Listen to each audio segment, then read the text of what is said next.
Hi guys, and welcome back to my channel. In today's video I'm sharing with you all my favorite choka, and that's for tomatoes choka. So if you guys would like to see how I make this, keep watching. Of course, it's going to be super simple to put together, very basic ingredients.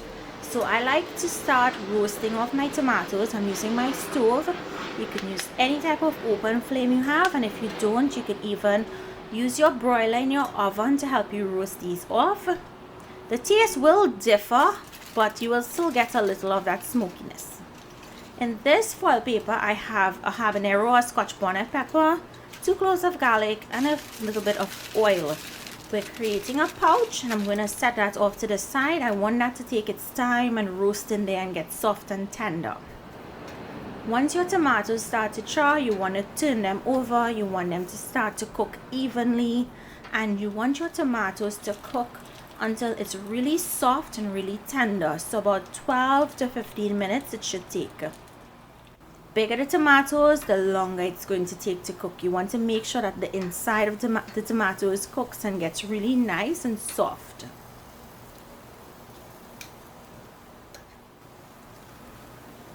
So once your tomatoes is finished, it should look really soft, as I said. See how delicate this looks? What you want to do now is set this aside in a bowl. We want to allow the tomatoes to cool down before we actually handle it, because it can be very hot.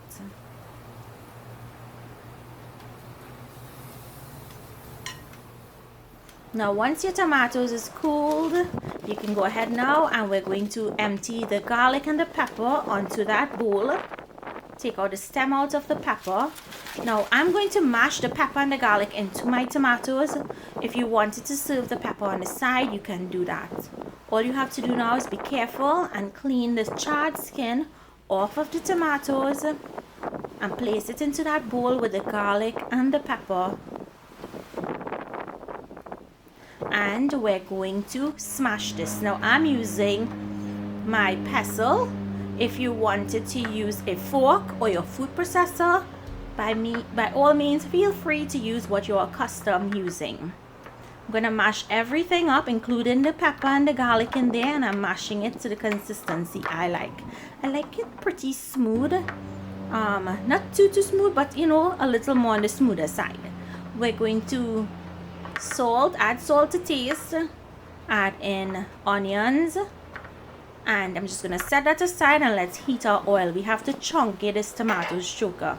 All chokas need to be chunkied. So in a ladle or a casserole, add in oil. I'm using avocado oil, and we're going to heat this until it starts to smoke. You want it really hot.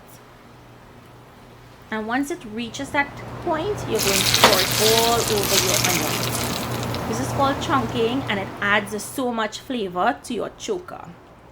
All you have to do now is give it a good mix. You would want to taste and adjust your salt accordingly. If you wanted to add a little pinch of sugar in case your tomatoes is tart, you can do that, but it's totally optional. And here you have it. This is the way I like my tomatoes choka. My mother-in-law likes to put bandania in hers. I personally prefer it plain, but by all means feel free to play around with the recipe and make it how you like it. Thank you all so much for joining me today. Do remember to continue to stay safe, and I'll see you in my next video. Bye everyone.